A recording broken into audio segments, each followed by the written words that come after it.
Hi there, Beer Garden. How's your luck reunion going? Good. Hey, my name is Chris Shiflett. I got a podcast called Walking the Floor that I've been doing for a few years. And the nice people here at Luck were willing to let us come out here to the Beer Garden and do this. And I have a very special guest that I'd like to welcome to the stage right now. You know him, you love him, Mr. Shakey Graves. Come on. I'm walking the floor over you. Walking the floor. I'm walking the floor. Walking the floor over you. Hola, senors and senoritas. This is Chris Shiflett, and you are listening to another fine edition of Walking the Floor. This is my special South by Southwest post trip to Austin wrap up. Gonna do a little review of everything we did that week, and it was a glorious week. It was a busy, action-packed week. But before I get to that, don't know if you listened to my little announcement the other day, but we announced the release date of my new record, Hard Lessons. It's coming out June 14th, pretty much everywhere except for the UK. It's coming out June 21st. You can pre-order it now if you go to my website. There's a web store up now that you can pre-order it there. You can go to iTunes Store. You can go to Amazon. You can stream 2 songs. We put up another song, so it's the second track from my record that we put up in all the streaming services, and I think you get those as like an instant grat track if you pre-order the album now. So go out there and get it, and even if you don't, go to wherever you stream music and listen to the second single we've just put out. It's called Welcome to Your First Heartache, following hot on the heels of the first one we put out, which was This Old World. So that's out there to check out ahead of my trip over to Dublin and the UK and Scandinavia here in a few days, kicking off that tour. I think there's still a few tickets left for Bristol.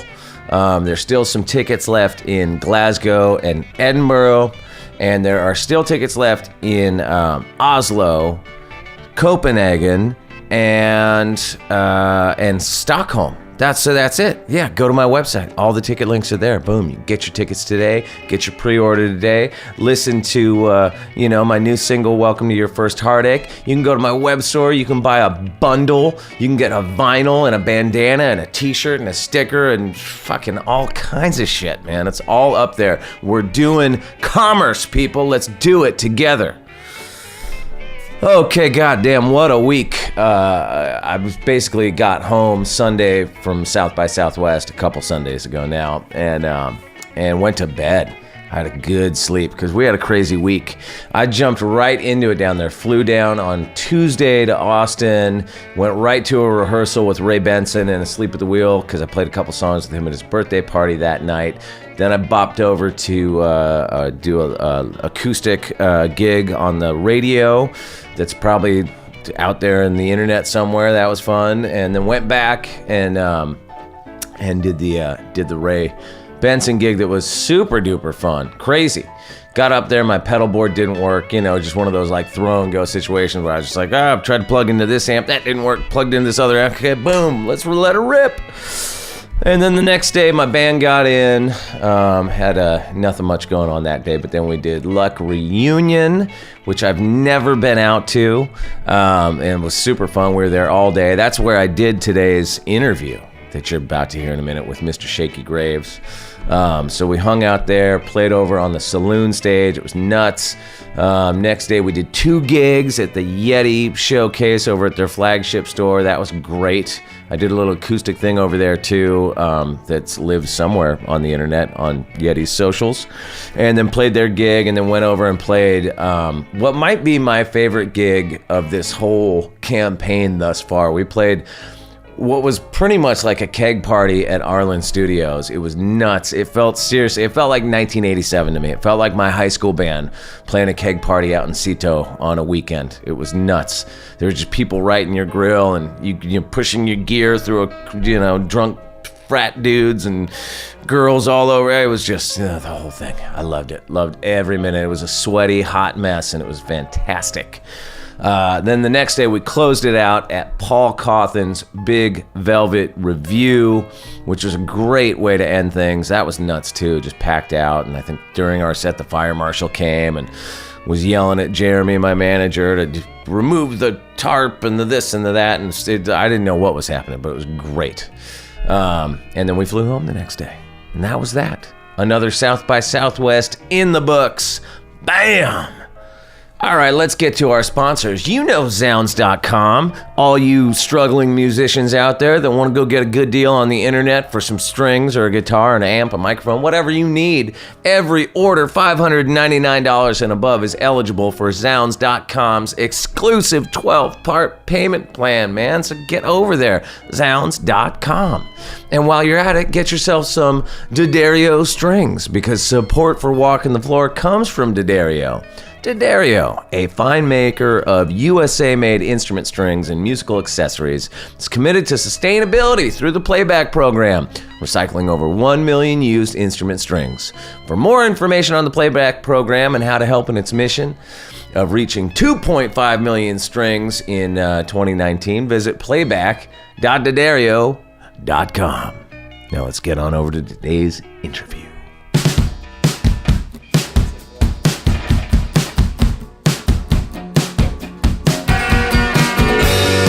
All right, so I have not done many of these podcast interviews live in front of an audience. As a matter of fact, prior to doing this one with Shakey Graves, I had only ever done it once when I interviewed Dickie from the Bosstones, and that was years ago. So it's not something I'm used to. However, it is something I want to do more and more of because it's really fun. It just changes the whole interview thing. You're like, kind of very aware that you're in front of people instead of sitting quietly in a room somewhere. But I tell you, Shakey Graves could not have been a better guest to do this with, because he plays really nice with the interview ball. I'd never met him before until about 2 minutes before we went on stage to do this, and he was great. What a good guy, good hang, and it was really generous of him to come over and do this, because he was playing a gig later that day, and I'm sure had 8,000 things to do and get his vibes together before his set and all that stuff. So thank you, Mr. Shakey Graves, for coming and doing this with me, and thank you to the Luck Reunion folks for helping put this together, and a big thank you to everybody that was there and hung with us in the hot sun over at the beer garden stage for this here interview that you're going to hear right now. This is Shakey Graves on Walking the Floor.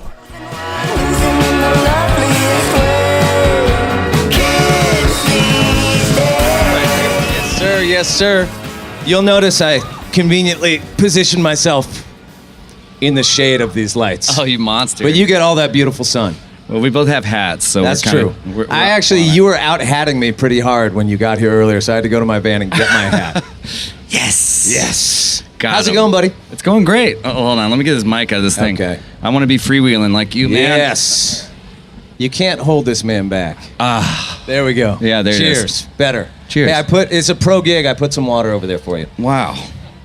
Stage towels. How's your Luck Reunion going? It's good. Have you done this before? I have. I've done this. I've played it once. I played in that church right there years ago, and it was like one of my favorite shows I think I've ever done. It was kind of really, yeah. It was like at a time in my life where things kind of got a little bit bigger afterwards, and it was a hometown thing, and it's like out here at Willie's Spot, and all my family and friends were there, and it's in a tiny church, and I set up, and like.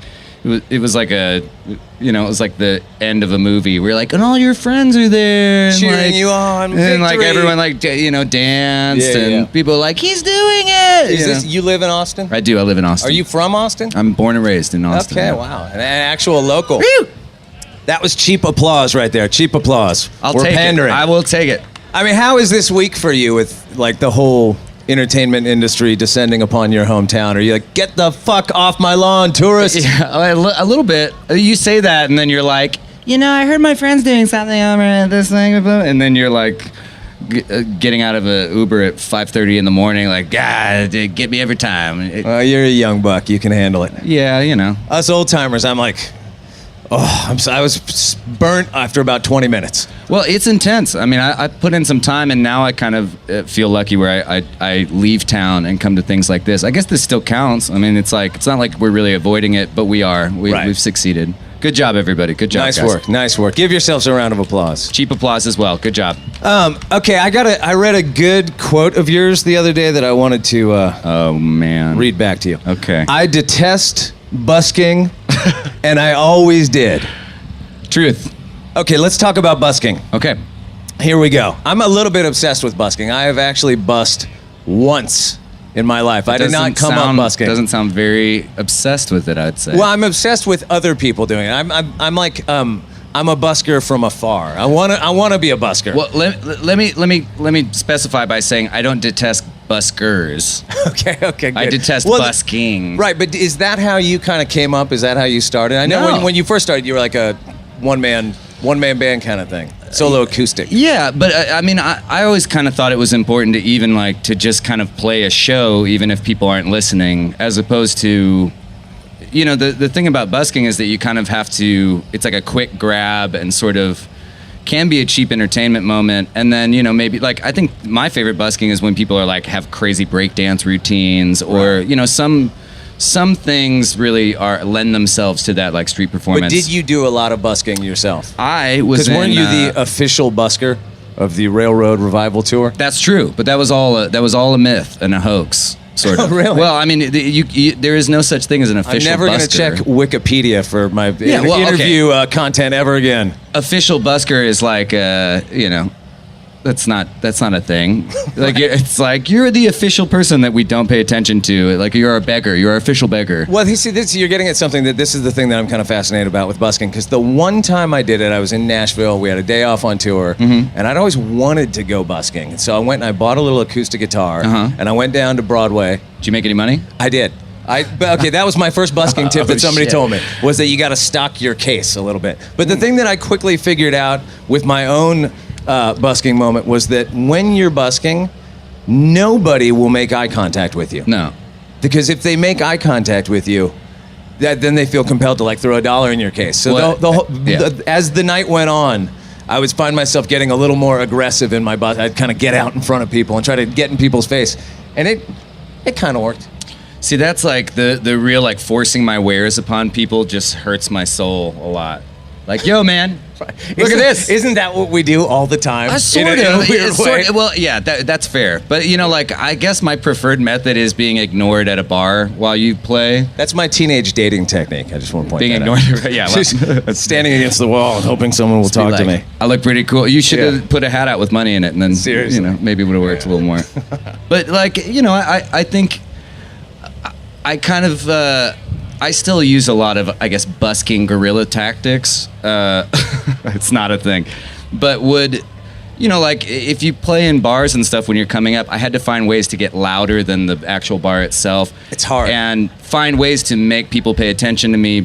But at the same time, I still felt like I could actually just have songs. And, like, if I started a song, someone would listen to maybe the whole thing or 3. Right. And I wasn't like, hey, I know you want to go to Urban Outfitters, but you can just hang out with me for 2 minutes and give me some money and then leave. It's funny, you know, I just did a bunch of solo acoustic tour dates, and that's sort of not the dynamic at all that I came up playing music in. No. And so it was just kind of learning on the fly, and I love it. It's super fun. Yeah. But it felt to me like at a really good show, I would have the crowd, it'd be working, it'd all be working, and then somewhere around the 45-minute mark, I could feel the room kind of go, whoa. Like, I would just felt like I would lose them. Like, something about that dynamic, at least the way that I do it, would sort of wear out after a little while. Did you ever have similar experience? Well, I mean, the reason that I play, you know, I do like a one-man band thing, but it really, all my music started as like me recording myself. Right. So just coming up with stuff that I could never even like replicate, and I would give CDs to people, and then I would play it by myself on a guitar, and they're like, that doesn't sound like that. And I'm like, I know. And then, you know, trying to get shows, I lived in LA at the time, and a buddy of mine ran this like speakeasy thing downtown off of Santa Fe Street that was called 2023. And it had like parties like maybe 5 nights a week, and it was kind of invite only, but you know, it was like donations, had an illegal bar in it, and I helped run the place and like slept under a pool table. and I would get to kind of open these shows. And some nights it was really chill listening room thing where I could get away with stuff like that. And then another night I had to play after one of the guys from Hot Hot Heat. He was like, "Hey, I got a side project." Chuck Reagan? Yeah. Yeah. And he was like, can I like His solo thing is not mellow. No, yeah, full band. And so it kicked off, people started dancing, and then it was like, "And now it's your turn." And I was like, "Oh my God, what am I gonna do?" And I had seen some one-man bands before. I saw the first show that I saw that was like all one-man bands was called the Blue Billy Hillgrass Tour, which was Bob Log III, Scott Byram, and Possessed by Paul James. And so it was 3 one-man bands in a row, and they all did it like entirely differently, which shocked me. And I was at that point where I hadn't found a drummer, or like I was kind of really, my music was still developing. So like when I would play with people and they would just lean into it, it didn't feel right. I couldn't find what I needed. And I didn't know enough people, and I wasn't making money anyway, so I felt guilty, like trying to share the not wealth, you know? And so that was a quick fix. Like I saw it and was like, oh, my feet can be drummers. And then one thing that especially this guy Possessed by Paul James does, he had a suitcase that he would just open and get like the female end of a pipe railing, you know, that you like screw a pipe, you know, like make a pipe rail. And he would just drop a microphone in it so it would hold it, and he would just smash on the other side of the suitcase.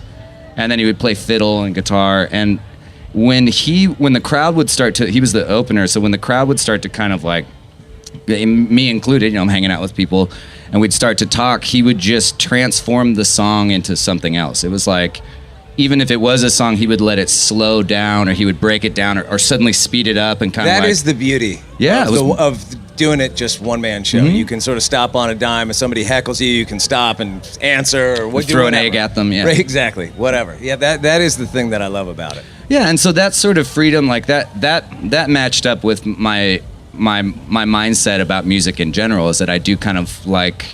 I mean, I'm not like, I don't consider myself a deeply technical person in the first place, so I'm kind of always just on the edge of falling off a cliff, you know. Right. And I like doing that. There's sort of a personal fright, you know, like going in unprepared and hoping that something magical happens, which backfires all the time. But when it works, you're like, yeah, everybody, they're like, that's the magic. Yeah. I mean, do you bring some of that, like you tour with a band now, right? I do, yeah. And do you bring some of that into the full band? Yeah, much to their chagrin at times, I do. Yes. What for you? Like, what's the advantage of playing with a full band as opposed to solo? Like, oh, literally, like 3 other people. You know, right. It gets lonely playing solo, I think. Well, it's because I've been bouncing back between full band and solo, and as soon as my band goes home, I was like, fuck, there's no one to talk shit in the van with anymore. Right. Yeah. Well, there's the loneliness factor. B, the kind of like, I'm going insane, or don't have anyone, like if something goes bad, you go backstage like, hey, no one, that was crazy, no one. Plus you can blame it on your band. Yeah, oh, classic. That's right. Yeah. Just give them the old stink eye.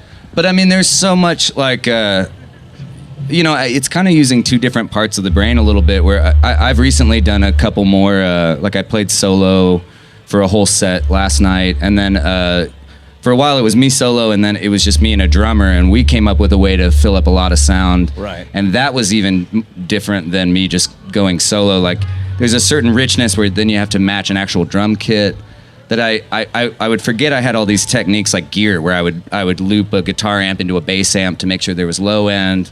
I had a micro Korg that I would have a looping pedal on, so I could do really simple bass lines and then sometimes go over it, just to try and give peaks and valleys to, like you were talking about, like at that 45-minute mark, we're like, because those eyes are starting to glaze over. I played a show in Toronto opening for Alejandro Escovedo, and this was like, I was feeling like the one-man band thing was working a lot, and at that point I had gotten a little comfortable with it, and so every song was just 4 on the floor, and I kind of didn't even think about it.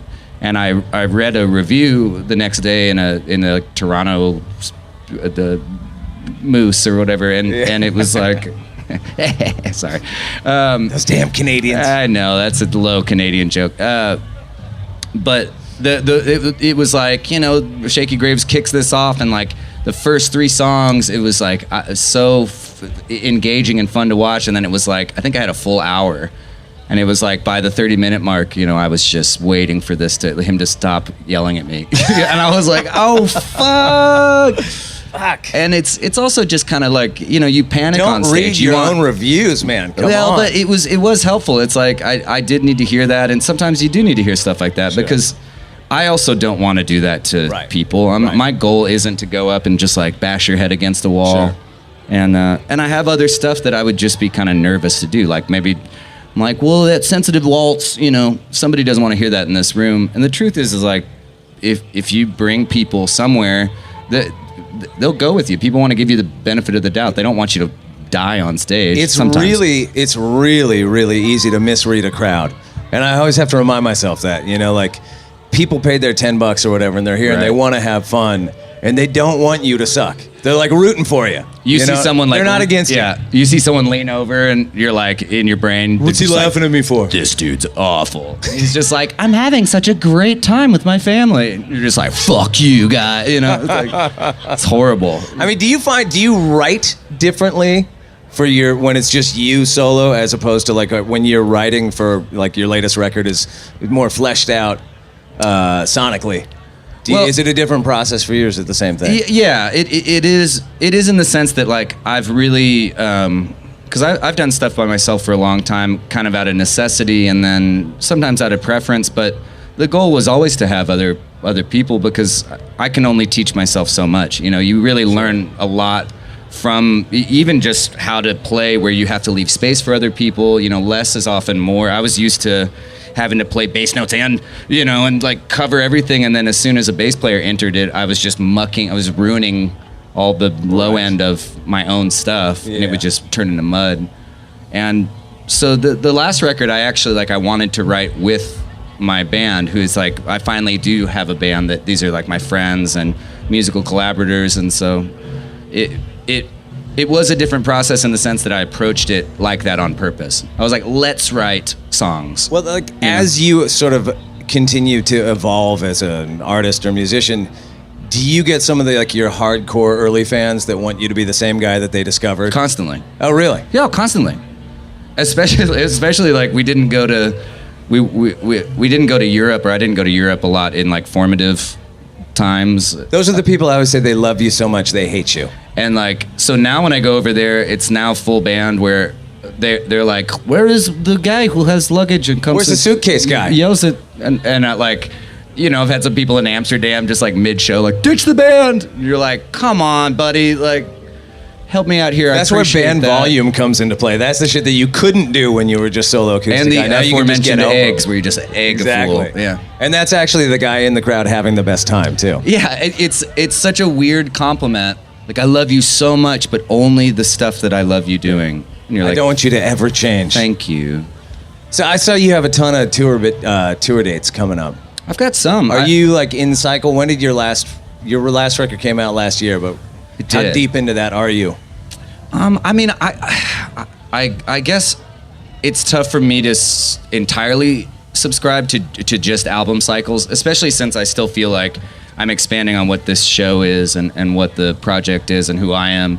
So I always kind of try and have because I'm also one of those people that when I go see a show, I sort of want you to play the hits and your new stuff. I want whoever it is to be happy. Right. But I'm like, I also kind of hope you play, you know, Private Dancer, right? Like, come on, do the thing for me. Right. And don't do the jazz version of it. I want the regular single version. Give it to me. Yeah. and so I flip-flop between that too. I love having people have dynamic, wild versions of their own songs. And then sometimes I just like to sing along, you know? So I try and toe that line purposefully in what I do, just for myself and because I try and consider the listener to like jostle them around as much as possible and also be like, we're on the same team here, hopefully, you know?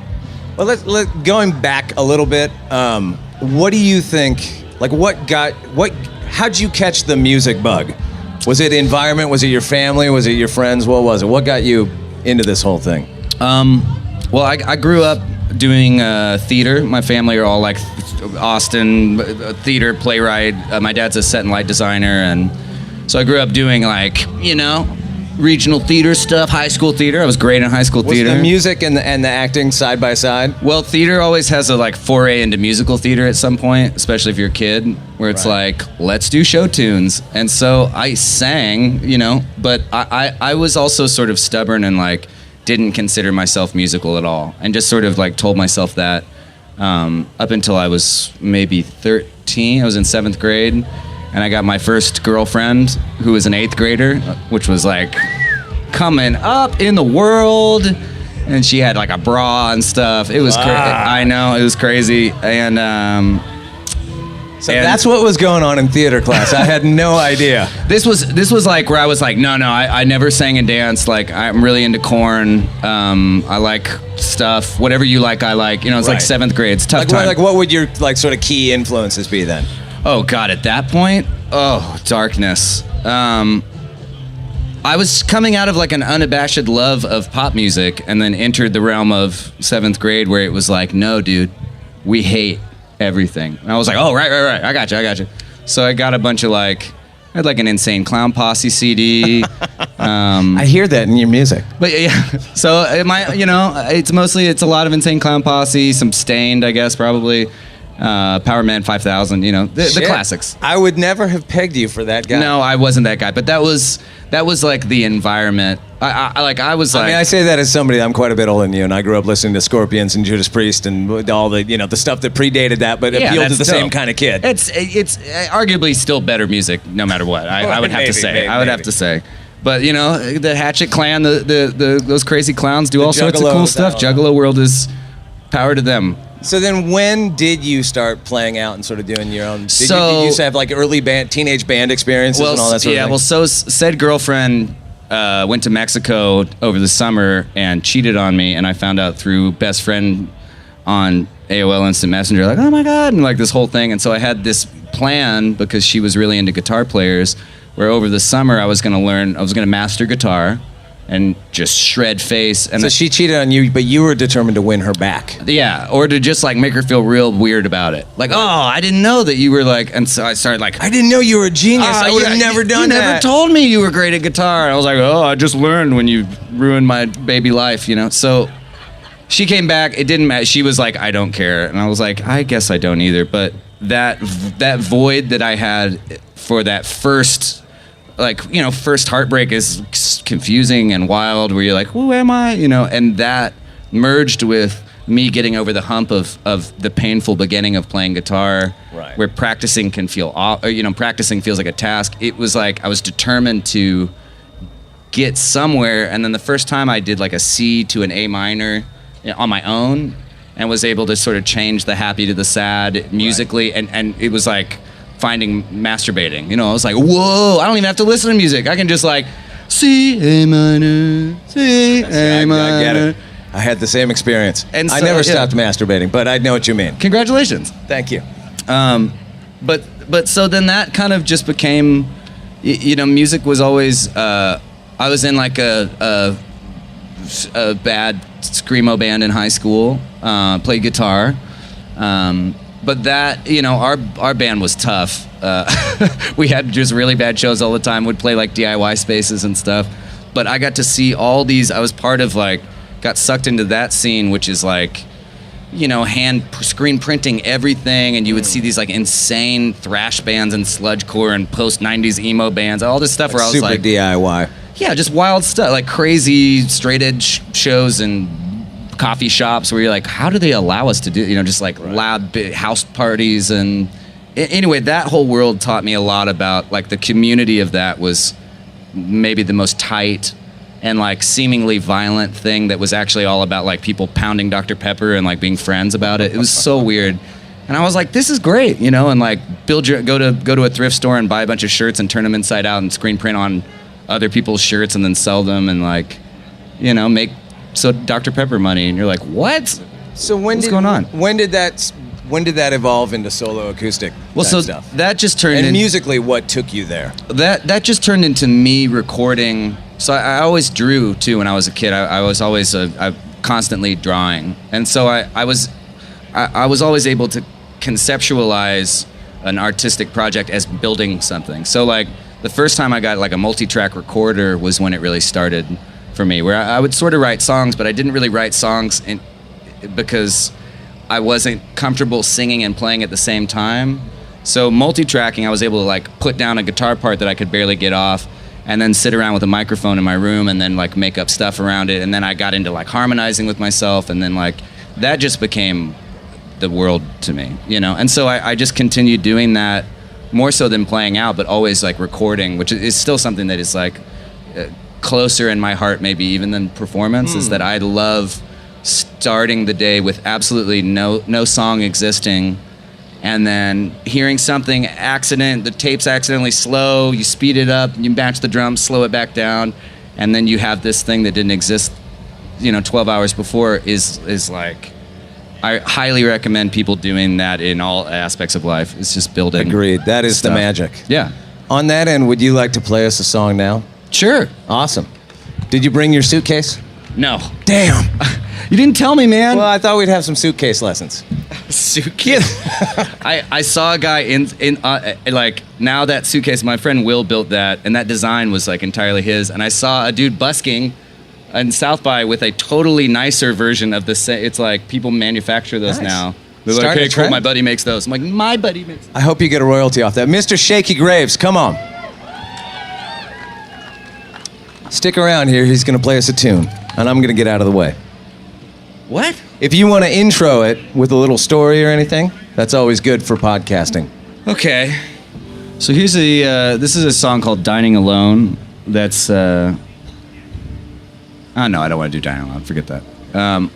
I'll go way back in the archive. So this is a foray into me multi-tracking a song when I was 17, and decided to write a love song and didn't really know that much about love at all, and thought it would be cool to have like a fictional song about somebody who loves another person but like just doesn't show up for them. And I was like, that would be crazy if people really did that in the world. It's totally insane. And then I forgot about it and grew up a little bit more, and then had gone through that experience myself and done that to other people and was like, oh, you wrote this about yourself. And so then I went back and kind of amended the second verse and realized that what the song's actually about isn't not showing up for somebody, but it's actually just about being afraid of what happens next in love and in life, which still to this day is something that we all fight with from time to time. So this is a song called Tomorrow.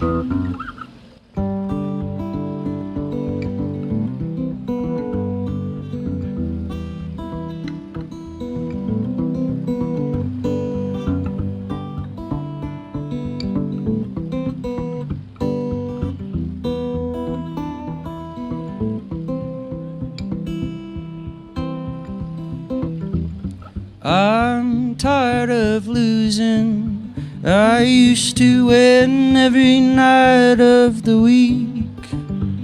Yeah, back when sex and amphetamines were the staples of our childhood physique. You used to tell me we'd turn into something. You said life was much better than this. But the closest I come to perfection's when you turn around to steal a kiss. Oh. Yeah, but you never trusted tomorrow. Is that any way to live your life? You love this heart and this six-string girl, but they've been out of tune, yeah, for some time.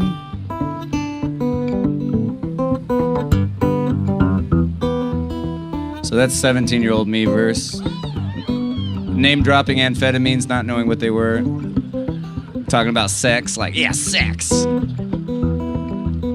And here comes like 22-year-old me, real smart. Little cocky. Well, you say you love so many women. That's not true. But only so many women love driving me wild. Yeah, 'cause I get lost in complexion and the structure of a well-placed smile. But baby, you never smile. And sometimes it looks a lot better that way. Yeah, a lot better that way.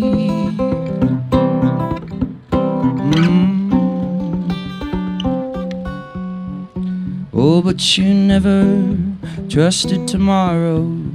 Oh, that's just a problem of mine. 'Cause I've been thrown around by some bad ones, girl, and a good one was a new thing this time. Oh, but you showed me that I couldn't be farther from the truth of the problem at hand. I could never say, baby, tomorrow I'll be right there, I swear. Oh, I'll be your man.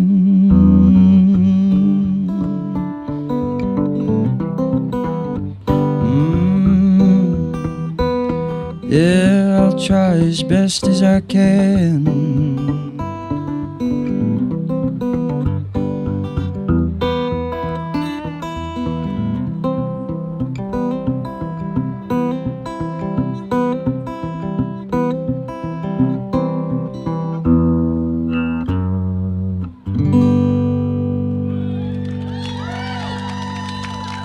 Thank you guys so much. Thank you, Chris. Oh, shit. Oh, thank you. Luck Reunion, give a big warm round of applause for Mr. Shakey Graves. That was amazing. Thank you. Thank you. Cheers, Billy. I'm Chris Shiflett. This has been Walking the Floor. We'll post this thing soon. Thank you.